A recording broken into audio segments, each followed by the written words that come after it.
Hello, everyone, and welcome to On the Move, a show where we share transportation sales and marketing success stories. I'm Jennifer Carpus Romaine, Executive Director of TMSA, a trade nonprofit educating and connecting marketing and sales professionals in transportation and logistics. And today on the show, I'm excited to have John Lemieux, Director of Strategy Accounts at Matson Logistics, who is also our Sales Mountain Mover Award winner this year. Congratulations, John, and welcome to the show. Thanks. So got to give you your award live and in person at the Executive Summit. So that was really exciting. And then I love being able to do these post interviews where we get to know you a little bit better and learn about your career. So you've built a career in transportation and logistics that really spans everything from large scale military deployments to FEMA disaster relief. What kind of first pulled you into the industry and what's kept you engaged all these years? Well, I think when I first started in the industry as a wee lad out of college, and I got recruited into the business, I really didn't know anything about transportation. It was just kind of like a new thing. And for me, what really drew me to it and kept me engaged is how it changes, and everything you do is not the same. Even if you're doing the same loads all the time, every once in a while they're going to be different. And you realize that transportation is fraught with things that are outside of your control, and how you deal with those issues and make it work is what makes it exciting. And that's why not everybody can do it. It's a job. It is. And when you look back on your career, were there a few pivotal moments that really shaped the way you approached both being in logistics? Like you said, it's can be hard. It's not something everybody can do, but it's where you've landed and where you've stayed. So are there a few moments that really shaped the way you approach the industry and how you do sales?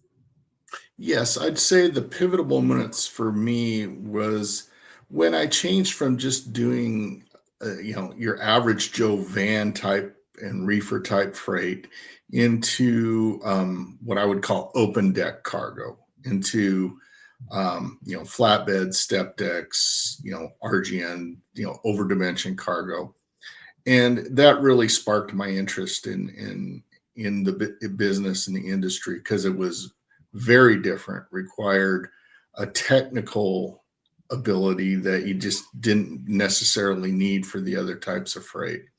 And for me, that was really exciting. And what I really enjoyed about learning that business, and I kind of cut my teeth doing the military. We started doing military in my career, and it was just kind of cool, little boy and, Humvees and tanks and stuff like that. So, and what I learned from doing that is that you don't have all the answers. Ask a lot of questions, learn all the time. And I think the biggest thing that I learned is to become more of a counselor salesperson rather than, hey, this is what we can do, and know not to be everything to everybody. That is a key. I talk about that a lot because I feel like, especially in marketing on that side, but in selling too, people don't really care if you can do it all. They care about what you can do for them. So I loved the way you just described that, because it's so true, because you can do everything, but if you don't do what they need, well, then are you really able to accommodate their needs or grow with your customers? So I think that's a really smart approach, and it makes sense why you are our Mountain Mover winner, because you get that. And well, for me, also a pivotal point was I was talking to a customer once, and they had a specific issue, and we were trying to find a solution for it. And at the time, we just didn't have a solution. But I said, hey, this company here, they can do this for you. And I even gave them a point of contact. And they really appreciated that. And they actually gave us business after that, because we helped them find a solution that they couldn't figure out on their own. I think that's excellent. And yeah, there's a trust there, and being able to grow with you, and like even if you can't personally then accommodate what they're looking for, you helped them achieve that particular thing that they needed, and so then when you can, they come back to you. I think that's really smart.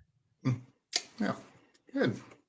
And yeah, so like in your world, then selling isn't just about that closing the deal. It's really about helping your customers through, learning what their needs are, helping them to adapt. It's about understanding those intricate operations, and can sometimes be life saving missions and moments. So, how do you kind of describe that kind of technical selling that you do as you move through your career?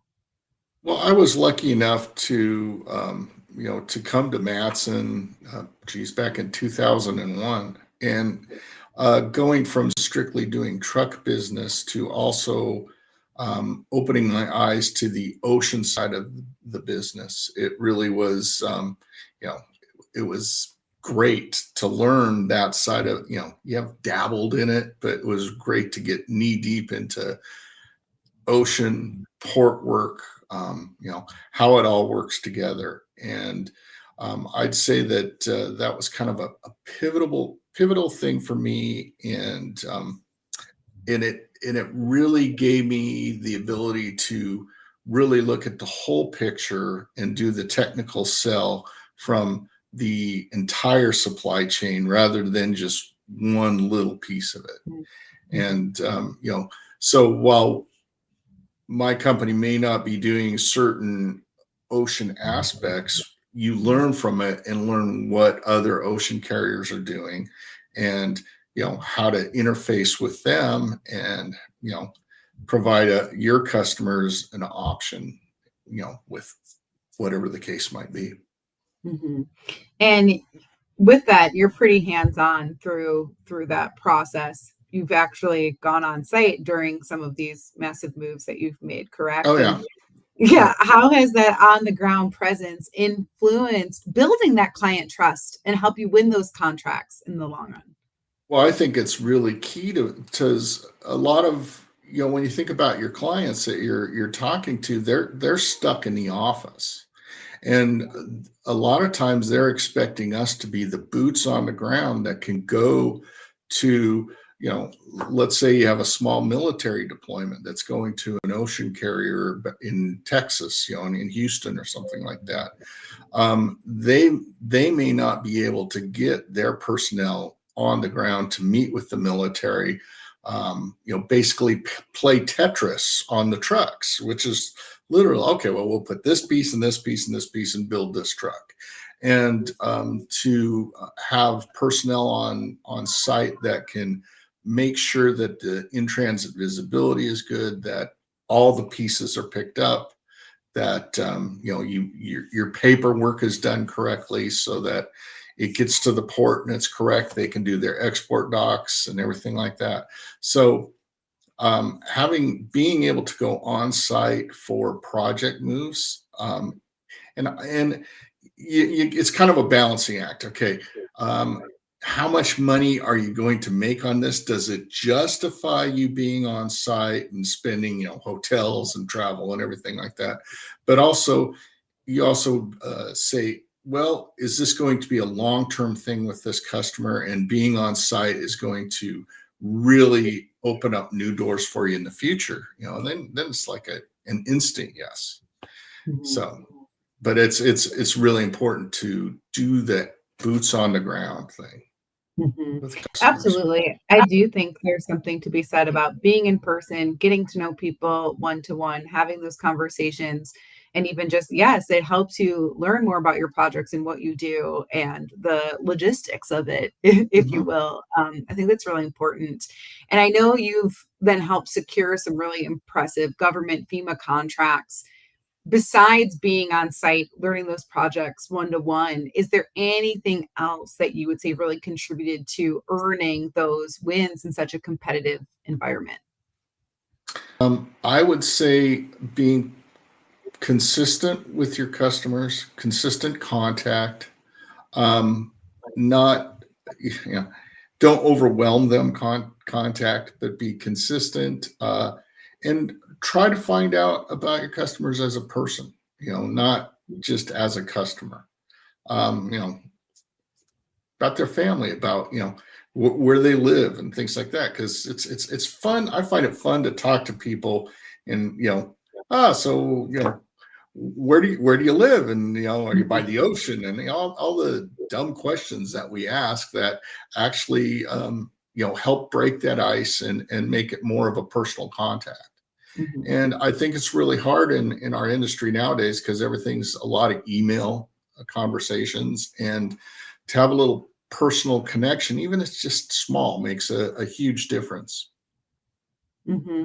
I agree. I always think something, this is so silly but simple to me, is like, are you a morning person, night person, afternoon? Like, I don't want to talk to people before 9 a.m. Like, I'm just terrible at it, which is why I was laughing. We're in completely different time zones, and you were like, hey, these times you're giving me for this interview are really early for me. I'm like, ooh, you're right. Let's not do that. But like, I am not a morning person. I don't make any sense before coffee. Even my son knows. Like, he'll ask me a bunch of questions, and I'll be like, has mommy had her coffee? No, she's not going to make sense right now.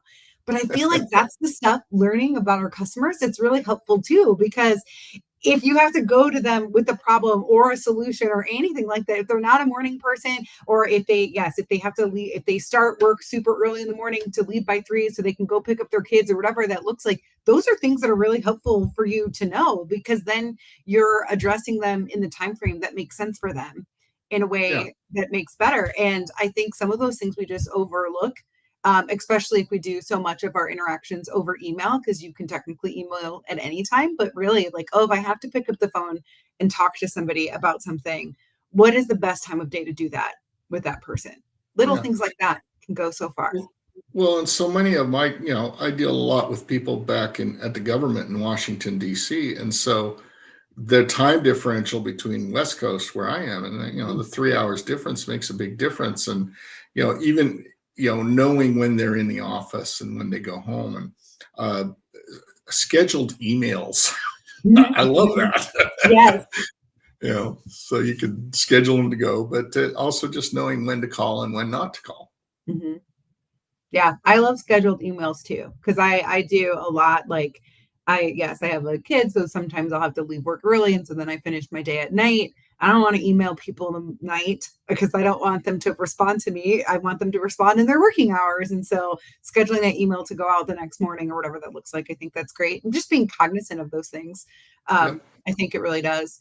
And I do think a lot of your work then clearly goes beyond just that traditional sales skill set. It's a Mhm. strategic, it's operational, it's those personal touches. I feel like, I'm curious your perspective, if that is part of then what makes you recognized as like the sales mountain mover honor, like knowing that it is about those personal touches. Is that what's Well, kind of pushed you I'd forward? say that's a big part of it. I also, for me, and you know, maybe I'm just talking for myself, is staying involved in the freight from birth to death, so to speak, because you know, we all have the salespeoples in our organization that go out, get the freight, give it up to operations, and you know, and then they'll take care. You know, if there's an issue, they'll deal with that. But knowing what's going on throughout the whole process, I think, is the key to being successful. You know, because if you just step away from your freight when it's in operations hands, um, you're not going to have the nuance of what's actually going on with the shipper. Maybe there are ways that you can, you know, help the shipper do what they're doing better. You know, when you find out that, you know, there's so much demurrage or detention and you know, loading, and you know, maybe your customer doesn't even know that this is going on, and they could fix it with a phone call. But Mhm. if you're not getting that feedback from operations and being involved, you're not going to be able to fix those issues. Absolutely. And I think it's important too to, like you said, understand the whole scope of everything. Because when you're selling, if you don't understand what you're selling, then you're just leaving so much opportunities for your customers to be let down, or setting up your operations team, or what that looks like. And I even talk about that on the marketing side too. Like, think about, okay, are our campaigns, is the capacity that we're talking about, is that actually capacity that we have right now? Because Mhm. that can change over time. So like if you make a marketing plan or you're like, okay, these are the sales I want to do, making sure that operationally your team can execute on it is also important, because just because at one point of the year you could do it doesn't mean you have the availability capacity now. And so I think those communications are incredibly important to make sure that you're able to execute. So I think that's a really strong point. Good. So, like we mentioned, you are the Sales Mountain Mover of the Year for TMSA this year. We got to give you your award in person at the Executive Summit, got to bring you and our Marketing Mountain Mover on stage and interview you, which was a big honor for me. What does being the Sales Mountain Mover mean to you? For me, it's just a great recognition of um, just hard work getting recognized. It's one thing to be recognized in your own company. That's all part of being in a good company, and you're good, as we call it in Matt's an ohana, your family. But getting that outside recognition is always really it's gratifying, and I'm really happy to have it and proud to receive it. Awesome. Well, we were excited to get it, and it's to give it, and it's cool because we do have, a whole judging process people go through. I don't Everyone always asks me how I pick them. Like, I don't pick anybody. I know people. I stay out of the process completely. I just get to do the fun stuff at the end, like interview the winners. But it is cool, and I think it is impactful to be able to be rewarded for the work. And I think it's clear that you do really take a thoughtful approach in building those relationships in your sales. So it's been great to be able to honor that and recognize that. I'm curious then, from your perspective, what makes the qualities of a mountain mover? Kind of what has resonated the most through your own journey in your Um, career? for me, I'd say, and maybe that this is just as I'm coming to the crossroads of my career, so to speak. I think what being a mountain mover to me means is that uh, you need to start sharing and mentoring others to take your place in the future. We're in a very small industry when you think about it, and transportation sales and marketing people, there seems to be more opportunity of learning, supply chain and logistics in the university, but the mentoring young people on how to grow into the industry and become good sales people is key. And that, for me, just being a mountain mover is part of it's another way of helping people increase their own abilities in their own careers, because we need new people in the industry that are going to go out and be the next generation of salespeople, because it's not all going to be AI driven business here in the future. We're still going to need people that are going to be able to go out and find the solutions for customers. Otherwise, everybody would do it. It's a difficult job. Absolutely. I do. I think I agree. I think the best AI, the best tech will enable us to be able to move more effectively and more efficiently to allow our people to be people to solve the problems and build the relationships. And if you're doing that, then I think you're doing things effectively, because at the end of the day, the empathy, the listening, that's the piece that we can allow our people to do the best and give them the training on how to do that. Mhm. So I love that. I liked the visual when you were talking about that, like like literally moving mountains out of the way for the next generation to come, and then they'll have their own mountains. But really coaching them through this is the journey. This is what I did. This is how I was able to grow in my career and help them and equip them with what comes next. And even sharing some of that. Um, the pieces about your customers that we talked about at the beginning, like knowing who they are, what they like, what their families like, and sharing that with whoever could be taking over an account in the future or things like that. Really doing that knowledge transfer in a way that sets the customer up for success and sets the new salesperson up for success. I think that's really important. Yep. So we talked about before that you have done, government contracts, disaster relief work. How do you think those lessons that you learned from that kind of stuff really translates well to other commercial logistics customers that you have? Well, I think that the 24-hour, 7-day a week aspect of it translates really well because there's, when you're dealing with, military contracts, disaster relief, you're going to have to go the extra mile for a long time.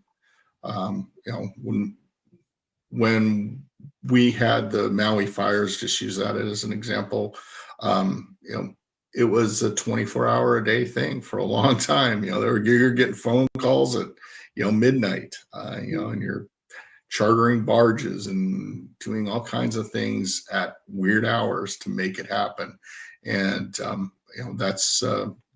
that's what you learn from doing those things. And, it's just like giving that extra oomph is what's key. Mhm, mhm.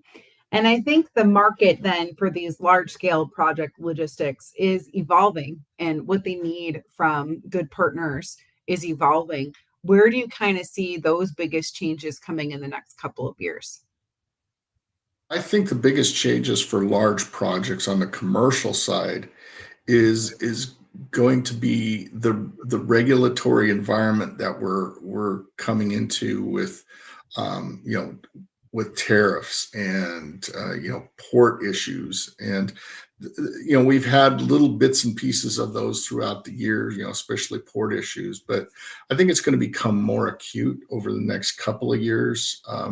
When you're looking at project moves that have an ocean component, it's going to be a real challenge, and both domestically and overseas.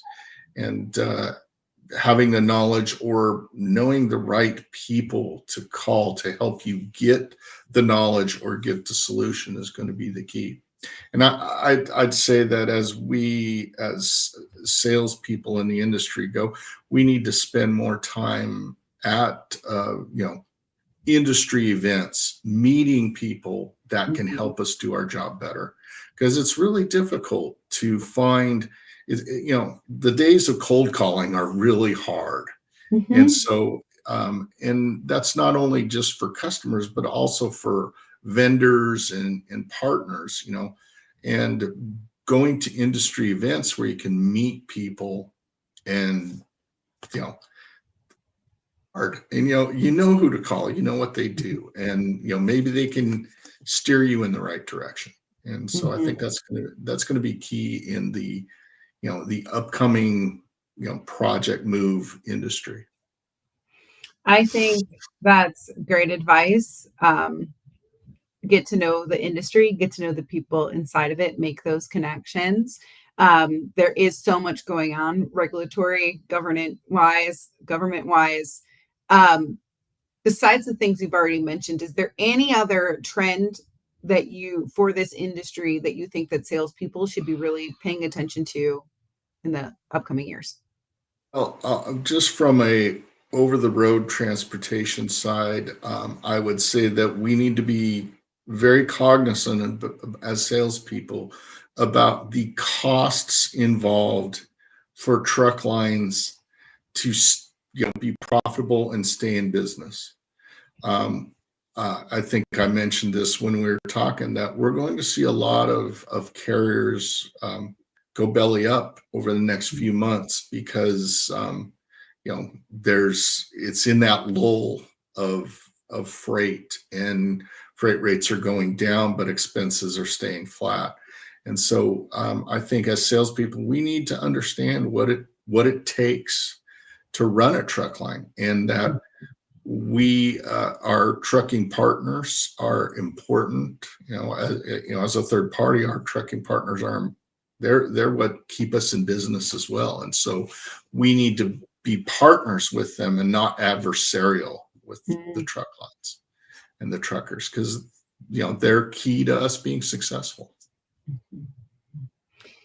Well, thank you so much for all of your insights. I have one last question for you that I ask everybody who comes on the show. And if you could go back in time and advise a younger version of yourself, and this could be anything, either personally or professionally, when would you go back to and what would you say? Oh, that's a loaded question. I know it's my favorite Um, one. I would go back to really early in my career and uh, tell people to, don't be afraid to put yourself out there and, and make sales. The more you make, the better you get.